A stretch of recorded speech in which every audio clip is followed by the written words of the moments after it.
거의 한 2달 만에 우리가 이렇게 교회 모여서 한 2달 만에 교회 모여서 예배를 드리는 것 같습니다. 여러분 2달 만에 교회 이렇게 오시니까 좋으시죠? 예.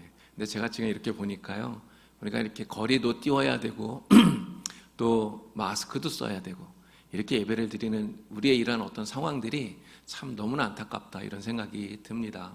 빨리 이러한 모든 것들이 종식되어져서 우리가 자유롭게 하나님을 예배할 수 있도록 빨리 그날이 올 수 있도록 여러분 많이 기도해 주시기를 바랍니다. 오늘도 예배를 통해서 우리 하나님이 주시는 큰 은혜를 받는 여러분들이 되기를 우리 주님의 이름으로 축복합니다. 도시에 살고 있는 효자가 시골에 있는 아주 이름난 효자를 찾아갔습니다.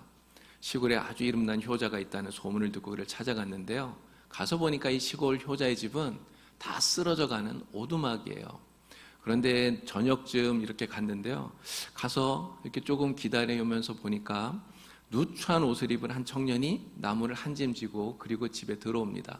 근데 이 청년이 들어오니까요, 부엌에 있던 그 어머니, 늙으신 어머니가 불이 나게 뛰어나와서는 이 아들이 지고 온 그 짐을 이렇게 받아주는 거예요. 그리고는 부엌에 빨리 들어가서 대야에 김이 모락모락 나는 그러한 물을 떠가지고 와서는 아들을 마루에 앉혀놓고 그리고 그 밑에서 물을 놓고 아들의 발을 씻겨주는 겁니다. 근데 아들의 발을 씻겨주면서 정말 뭐가 이렇게 즐거운지 이 어머니랑 아들이 즐겁게 이야기한 이런 모습을 보게 된 것이죠. 근데 이 모습을 보면서 이 도시 효자가 사실은 좀 실망을 했어요. 그래서 그 시골 효자를 밖으로 불러내서 이렇게 얘기했습니다. 여보게, 어떻게 기력도 없으신 어머니에게 발을 씻겨달라고 할 수 있는가?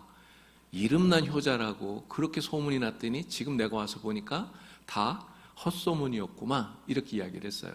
그랬더니 시골 효자가 말합니다. 사실 저는 효도가 무엇인지 잘 모릅니다. 다만 어머님이 하시고자 하는 게 있으면 그냥 어머니 하고 싶은 대로 다 해드릴 뿐입니다, 이렇게 이야기를 하더래요. 이 말을 듣고 이 도시 효자가 깨닫는 것이 하나 있었습니다. 그는 지금까지 자기 부모님에게 좋은 집, 또 많은 용돈, 풍족한 음식 이런 것들 대접하면서 자신은 효도한다, 이렇게 생각을 하고 있었는데, 사실 생각해 보니까 자기 부모님의 얼굴에는 이 시골 효자의 어머니같이 그런 환한 미소가 없었다는 것이죠. 그래서 그가 깨달은 것은 진정한 효도란 부모님의 뜻대로 순종하면서 부모님을 기쁘시게 하는 것, 이게 진짜 효도구나, 이것을 깨달았다고 하는 겁니다. 여러분, 효도는 자녀가 해야 할 가장 기본적인 도리 아니겠습니까? 하지만 어떻게 하는 것이 가장 큰 효도가 될까요? 우리가 부모님에게 좋은 집에서 사시게 하고 또 맛있는 음식을 해드리고 멋있는 곳에 여행도 시켜드리고 용돈도 풍족하게 드리고, 여러분 이렇게 하면 좋은 효도가 될까요? 물론 이렇게 하는 것도 정말 잘하는 것이고 좋은 효도입니다. 그러나 이것보다 더 좋은 효도는 부모님의 마음을 기쁘게 해드리는 것, 그것보다 더 좋은 효도가 없다는 것이죠. 우리의 신앙생활도 마찬가지라고 생각이 됩니다. 하나님은 우리를 지으신 영적인 아버지시죠. 우리의 영적인 아버지이신 하나님, 그리고 우리가 하나님의 자녀라면 우리가 하나님께 어떻게 해야 될까요? 하나님께 효도를 다하는 것이, 그것이 마땅합니다. 그럼 어떻게 우리가 하나님께 효도할 수 있겠습니까? 하나님께 우리가 헌금을 많이 드리고 이렇게 하면 효도를 잘하는 걸까요? 그것도 중요하지만 그보다도 중요한 것은 하나님의 마음을 알고 하나님의 마음을 기쁘게 하는, 이것이 하나님께 드릴 가장 큰 효도라고 하는 것이죠. 오늘 본문 말씀을 보니까 예수님을 기쁘게 해드렸던 한 백부장이 나오고 있습니다. 예수님을 정말 기쁘게 해드렸던 이 백부장의 이야기를 통해서 오늘 우리는 어떻게 해야 하나님을 기쁘시게 할 수 있을 것인가, 3가지를 함께 나누면서 하나님의 은혜를 나누려고 합니다. 하나님을 정말 기쁘시게 해드리는 우리 모두가 될 수 있기를 바랍니다. 자, 첫째는요, 작은 자들에게 베푸는 관심과 사랑, 이것이 바로 우리 하나님을 기쁘시게 해드릴 수 있습니다. 오늘 말씀을 보니까 백부장이 자신이 사랑하는 종이 병들어 죽게 되니까 그를 위해서 사람들을 예수님께 보내서 자기의 병든 종을 고쳐달라고 간구하는 것을 보게 되죠. 그런데 다른 사람도 아니라 자기의 종을 위해서 지금 그렇게 하고 있다고 하는 것입니다. 여러분, 당시의 종은 어떤 사람입니까? 종의 신분이 어떤 것이죠? 종은 당시에 사람 취급을 받지 못했어요. 사람들이 인격적인 대우를 해주지 않았다는 것입니다. 종이 병들면요, 그냥 그대로 내버려 두어서 죽게 해도 아무도 뭐라 하지 않는 그런 시대가 바로 이때였다고 하는 것입니다. 하지만 백부장은 다른 사람들이 무시하고 인간으로 취급해주지 않는 그러한 종을 위해서 그 종을 사랑하고 그리고 종에게 관심을 주고 그에게 긍휼을 베풀어 주었다는 것이죠. 예수님께서 말씀하셨어요. 너희 중에 있는 지극히 작은 자 하나에게 너희가 관심을 가지고 그들을 실족하게 하지 말고 그들을 귀하게 여기고 사랑해 주어라. 우리 예수님의 말씀입니다. 마태복음 25장을 보니까요, 마지막 심판날에 예수님께서 심판하시는 장면이 나옵니다. 그런데 그 오른편에 있는 자들에게 예수님께서 야, 너희는 천국에 들어가라, 영생을 소유한 자가 되어라 말씀하셔요. 그러면서 예수님께서 그들에게 이런 말씀을 합니다. 너희가 내가 줄일 때 먹을 것을 주었고 내가 목마를 때에는 나에게 마실 것을 주었고 내가 나그네 되었을 때는 너희가 나를 영접하였고 내가 헐벗었을 때는 나에게 입을 옷을 주었고 내가 병들었을 때는 너희가 돌보았고 내가 갇혔을 때는 너희가 와서 나를 보았구나. 이런 이야기를 해요. 그랬더니 이 사람들이 다시 예수님께 묻습니다. 아, 예수님, 우리가 주님께 언제 그렇게 해드렸다는 것입니까? 예수님 말씀이 뭡니까? 그것에 대한 주님의 말씀은 세상에서 너희와 함께 있는 지극히 작은 자 하나에게 한 것이 곧 나에게 한 것이다. 이게 예수님의 말씀이에요. 자, 그런데 오늘 우리가 나보다 작은 자를 존중하고 사랑한다고 하는 것, 사실 생각해보면 이것이 쉬운 일이 아니라고 하는 것입니다. 사랑하기는커녕 오히려 무시하기 쉽고요, 푸대접하기가 쉽다는 것이죠. 요즘 갑질하는 사람들이 정말 많지 않습니까? 돈 많고 지위가 높다고 자기보다 돈도 없고 지위도 낮은 이러한 사람들에게 갑질하고 무시하고 마구 대하는 겁니다. 왜 그럴까요? 그들을 사랑하는 마음이, 긍휼히 여기는 마음이 없기 때문에 그런 것입니다. 사람들이 이렇게 다른 사람을 무시하고 또 갑질을 일삼으면 결코 하나님을 기쁘시게 할 수 없다는 것이죠. 왜 그렇습니까? 자기 힘만 믿고 연약한 사람들을 무시하고 또 함부로 대하는 것은 예수님을 막 대하는 것과 똑같은 것이기 때문에 그런 것입니다. 러시아의 위대한 작가인 톨스토이가 어느 날 길을 가고 있는데요, 한 거지가 와서 구걸을 합니다. 톨스토이가 주머니를 뒤져봤어요. 그런데 마침 주머니 안에 한 푼도 가지고 있질 않는 거예요. 그래서 톨스토이가 정말 미안해하면서 이 거지에게 이렇게 이야기했습니다. 아, 형제예요, 정말 미안합니다. 지금 내가 돈이 한 푼도 없습니다. 이렇게 이야기를 했어요. 그랬더니 이 거지가요, 이 톨스토이에게 허리를 굽혀 절하면서 이렇게 말을 합니다. 아, 선생님, 정말 감사합니다. 선생님은 저에게 방금 돈보다 더 귀한 것을 주셨습니다. 선생님은 저를 형제라고 불러주셨으니까요. 정말 감사합니다. 인사를 하더랍니다.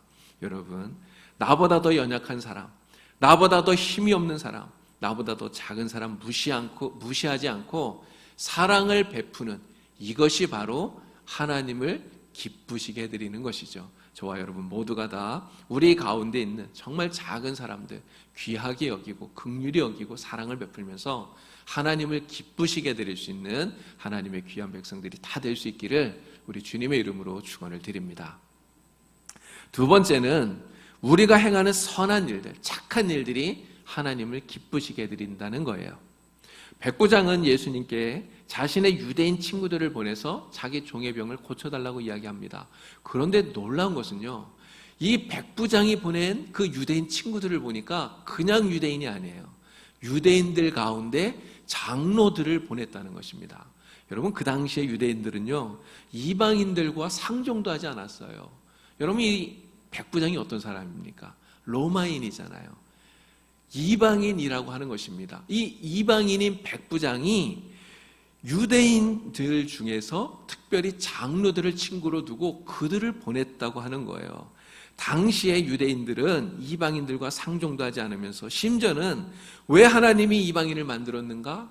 마지막 날 지옥의 땔감으로 쓰려고 이방인을 만들었다고까지 이렇게까지 생각하던 사람들인데 어떻게 이 장로들이 이 이방인인 로마인 백부장을 위해서 예수님께 가서 그의 종을 고쳐달라고 간구하게 되었을까 하는 것입니다. 그것은 이 백부장이 그동안 행했던 선행 때문에 그랬다는 것이죠. 장로들이 예수님께 와서 한 말을 들어보면 이 백부장이 그동안 어떻게 했었는가를 잘 알 수가 있습니다. 그는 이방인이지만 유대 민족을 사랑하고 그리고 유대인들을 위하여서 회당을 지어 주었다는 거예요. 왜 그렇게 했을까요? 이는 유대인이 아닌 이방인이지만 그러나 유대인들이 섬기는 그 하나님을 믿고 하나님을 경외하는 사람이었기 때문에 그런 것입니다. 그래서 이 이방인인 백부장은 진실하게 하나님을 섬기면서 하나님의 백성인 유대인들을 사랑하고 그들에게 선을 베풀어 주었다는 것이죠. 예수님께서 말씀합니다. 너희는 세상의 소금이요 너희는 세상의 빛이라. 주님 말씀하셨어요. 이 말씀의 의미가 무엇입니까? 너희의 착한 행실로 사람들이 그것을 보고 하나님께 영광을 돌리게 하라. 이것이 바로 우리 주님의 말씀 아닙니까? 우리가 어떻게 하나님께 영광을 돌릴 수 있습니까? 말로서가 아니라 바로 우리가 행하는 착한 행실, 선한 행실로서 그렇게 할 수 있다는 것이죠. 그래서 그것을 보고 사람들이 야, 진짜 예수 믿는 사람은 뭔가 다르구나. 이렇게 말할 수 있도록 만들어야 된다. 우리 주님 말씀하고 계시는 것입니다. 한 동네에 농부 두 사람이 살고 있었는데요. 한 농부는 예수를 믿는 농부이고요. 그리고 한 농부는 예수를 믿지 않는 불신자인 농부입니다. 그런데 이 예수 믿는 농부의 노는 지형상 항상 물이 고여 있는데 이 불신자인 노는 그렇지 못했다는 거예요. 그래서 하루는 이 불신자인 농부가 밤중에 몰래 나가서 그 예수 믿는 농부의 논에서 자기 논으로 물을 끌어왔습니다. 다음날 아침에 이 예수 믿는 농부가 논에 나가보니까 자기 논에 물이 다 빠져버린 거예요. 그리고 옆에 예수 믿지 않는 그 불신자인 그 농부의 논에 물이 가득 차 있는 것을 보게 되었습니다. 너무 화가 나잖아요. 그래서 그 불신자인 농부를 찾아가서 따졌습니다. 그랬더니 이 농부가 자기는 절대 그러지 않았다고. 이거 저절로 내 논에 물이 들어온 거라고 이렇게 잡아떼는 거예요. 그래서 너무 화가 나서 그 불신자 농부의 논에서 다시 자기의 논으로 물을 다 옮겼습니다. 그리고 집에 왔는데 마음이 너무 불편한 거예요. 왜 이렇게 마음이 불편한가 싶어서 이 농부가 하나님께 기도합니다. 하나님, 이 물은 원래 내 물이고 그래서 내가 다시 내 논으로 물을 옮긴 것뿐인데 왜 이렇게 내 마음이 불편합니까? 왜 이렇게 내 마음에 평안이 없습니까? 기도를 했어요. 그랬더니 마음속에 이런 질문이 떠오르는 거예요. 야, 왜 너는 내 것만 주장하느냐? 내 논에 물이 필요한 내 이웃에게 왜 너는 스스로 그 물을 주지 못하느냐? 이런 질문이 떠오르는 것이죠. 그래서 그날 저녁 이 예수 믿는 농부가 논에 나가서 자기가 자진해서 자기 논의 물을 빼서 그 옆 불신자인 이 농부의 논에 대주었다는 겁니다. 그 밤에요, 이 불신자인 농부가 다시 논에 나갔습니다. 왜 나갔을까요? 자기 논에 또 물을 대려고 나간 거예요. 근데 나가봤더니 상황이 어때요? 이미 자기 논에 물이 가득 차 있는 거예요. 옆을 보니까 예수 믿는 농부의 논에는 물이 없어요. 어떻게 된 상황인지 금방 눈치채지 않았겠습니까? 다음날 아침에 이 사람이 예수 믿는 농부를 찾아가서 자기가 잘못했다고 용서를 구하고 그리고 이 사람도 예수님을 영접했다고 하는 그런 이야기입니다. 이처럼 선을 행함으로써 오늘 우리가 하나님께 영광을 돌리는 것이 그것이 바로 하나님을 기쁘시게 한다는 것이죠. 저와 여러분 모두가 날마다 정말 작은 선이라도 작은 선행이라도 실천하면서 우리 하나님을 기쁘시게 할 수 있는 그런 성도가 다 될 수 있기를 우리 주님의 이름으로 축원을 드립니다. 자, 세 번째는 우리가 큰 믿음의 사람이 될 때 그것이 하나님을 기쁘시게 한다고 하는 겁니다. 사실 이 백부장이 하나님을, 우리 예수님을 기쁘시게 한 가장 큰 이유가 바로 이것입니다. 큰 믿음의 사람이었다고 하는 것이죠. 예수님께서 그런 말씀하지 않았습니까? 정말 이 사람의 믿음이 얼마나 큰지 이스라엘 백성들 가운데서도 찾아보질 못했다, 이렇게까지 말씀을 하고 계셔요. 여러분, 장로들이 예수님을 모시고 백부장의 집에 가까이 왔을 때 백부장이 다른 친구들을 예수님께 보내서 이런 이야기를 합니다. 예수님, 이방인인 저의 집에 예수님이 오시는 것을 제가 감당하기가 힘듭니다. 또 이방인인 제가 예수님 앞에 직접 나가는 것도 감당하기가 어렵습니다. 그러니 예수님께서 저희 집에 직접 오시지 마시고 그냥 말씀만 하셔서 제 하인을 낫게 해 주십시오. 저에게도 종이 있어서 그대로 오라고 하면 오고 가라고 하면 갑니다. 예수님이 말씀만 하시면 제 종의 병이 나을 줄 믿습니다. 이렇게 이야기를 한 거예요. 여러분, 정말 놀라운 고백 아닙니까? 이 놀라운 백부장 믿음의 고백이 바로 예수님마저 놀라게 만드는 그런 큰 믿음이었다고 하는 것이죠. 여러분, 우리가 세상에서 큰 일을 하는 것도 중요하고 많은 일을 하는 것도 중요합니다. 그러나 큰 일을 한다고 해서, 많은 일을 한다고 해서 그것이 곧 하나님을 기쁘시게 하느냐? 꼭 그렇지는 않다는 것이죠. 예수님 당시에 바리새인들이 어땠습니까? 그들은 종교 지도자들로서 정말 많은 일을 했어요.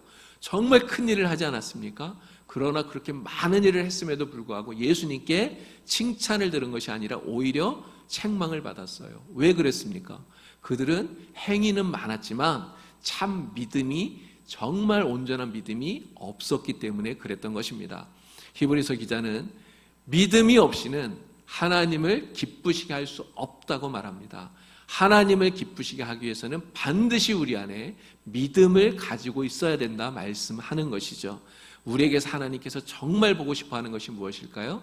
우리 안에 있는 믿음인 것입니다. 이 믿음이 처음에는 겨자씨처럼 작을 수 있어요. 그러나 이 믿음이 어떻게 되어야 될까요? 작고 자라고 성장해야 되는 것이죠. 겨자씨만한 작은 믿음이 큰 나무처럼 자라고 성장하는 것을 보시면 우리 하나님께서 정말 기뻐하신다는 것입니다. 어린아이처럼 작고 연약한 믿음이 어른처럼 크고 장성한 믿음이 되는 것을 보실 때 우리 하나님이 정말 기뻐하신다는 것이죠. 어느 3층 집에 불이 났습니다. 집안에요, 3살짜리 6살짜리 두 아이가 놀고 있는데 불이 난 거예요. 3층이에요. 아빠가 밖에 있다가 불이 난 것을 보고는 집 안으로 뛰어들어가서 아이들을 구하려고 했는데 너무나 불길이 거세서 너무나 연기로 가득 차서 집 안에 들어가질 못하는 겁니다. 그래서 1층에 창밖에 서서 아이들을 급하게 불렀어요. 아이들에게 야, 아빠가 받아줄 테니까 걱정하지 말고 뛰어내려라 소리를 칩니다. 그 아빠의 말을 듣고요, 3살짜리 아이가 그냥 아무 생각 없이 그냥 뛰어내렸어요. 아빠가 자기를 받아줄 거라고 믿고 밑에서 아빠가 이 아이를 받아서 이 아이는 무사히 구출이 되었습니다. 그런데 6살짜리 아이가요, 아빠가 빨리 뛰어내리라고 아무리 소리를 쳐도 뛰어내리지를 못하는 거예요. 머뭇거리고 못 뛰어내리는 거예요. 여러분, 왜 못 뛰어내릴까요?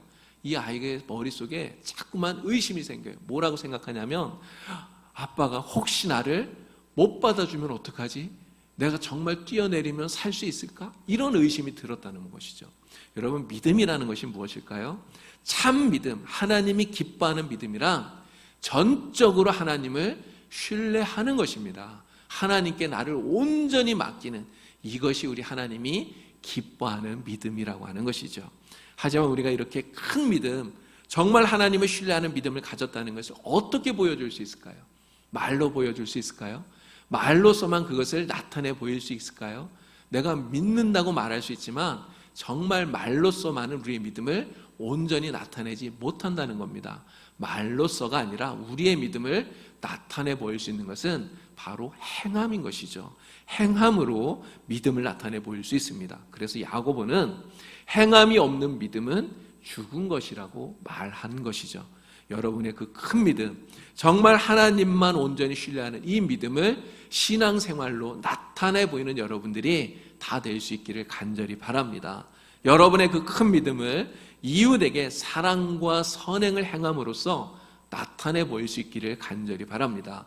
예수님을 우리 하나님을 예배하고 또 열심히 기도하고 말씀대로 살아감으로써 여러분들의 믿음을 나타내 보일 수 있는 여러분들이 되기를 간절히 바랍니다. 이웃을 내 몸같이 사랑하면서 주님의 사랑을 실천함으로써 여러분들의 믿음을 나타내 보일 수 있기를 바랍니다. 바로 여러분들의 그 믿음이 우리 하나님을 기쁘시게 할 줄로 믿습니다. 백부장이 하나님을 믿고 우리 예수님을 믿고 그 믿음을 행함으로 나타내므로 예수님을 기쁘시게 했던 것처럼 정말 우리의 믿음이 행함으로 나타나서 우리 하나님을 기쁘시게 드리는 저와 여러분들이 될 수 있기를 간절히 바랍니다. 예수님을 기쁘시게 했던 이 백부장은요, 그로 인해서 자신이 사랑했던 그 종이 낳는 기적을 보게 되었습니다. 하나님을 기쁘시게 하는 이 믿음의 삶을 살았던 백부장은 그로 인해서 기도의 응답을 받게 된 것이죠. 큰 축복과 기쁨을 얻게 된 것입니다. 오늘 우리가 하나님을 기쁘시게 하는 사람이 되면 하나님이 우리에게 이와 같은 기적을 행하시고 우리에게 기쁨을 주시고 우리에게 은혜를 베풀어 주실 줄로 믿습니다. 우리가 하나님을 기쁘시게 하는 사람이 되면 하나님께서 우리가 하나님을 기쁘시게 한 그 이상 우리의 삶에 큰 기쁨과 축복을 반드시 주시는 줄로 믿습니다. 하나님을 기쁘시게 하는 여러분들이 되어서 하나님이 주신 이 놀라운 은혜와 복을 날마다 누리며 살아가는 여러분들이 되길 바랍니다. 사도 바울이 이렇게 이야기했어요. 우리는 몸으로 있든지 떠나든지 주를 기쁘시게 하는 자 되기를 원하노라. 사도 바울의 이 고백이 오늘 저와 여러분의 고백이 되기를, 정말 하나님을 기쁘시게 하는 자 되어서 살아가는 우리 모두가 되기를 우리 주님의 이름으로 간절히 축원을 드립니다. 기도드립니다. 하나님 아버지, 우리의 간절한 소원은 하나님의 기쁨이 되어서 살아가는 것입니다. 우리 주변의 작은 사람들, 작은 자들에게 사랑과 도움을 베풀어 줌으로써 또 선한 행실로 빛과 소금의 역할을 다함으로써 백부장과 같은 큰 믿음의 사람이 됨으로써 하나님을 기쁘시게 하는 하나님의 백성들이 다 되게 하여 주시옵소서. 날마다 하나님을 기쁘시게 하도록 힘쓰며 살아가는 성도들이 다 되게 하여 주시옵소서. 예수님의 이름으로 기도드리옵나이다. 아멘.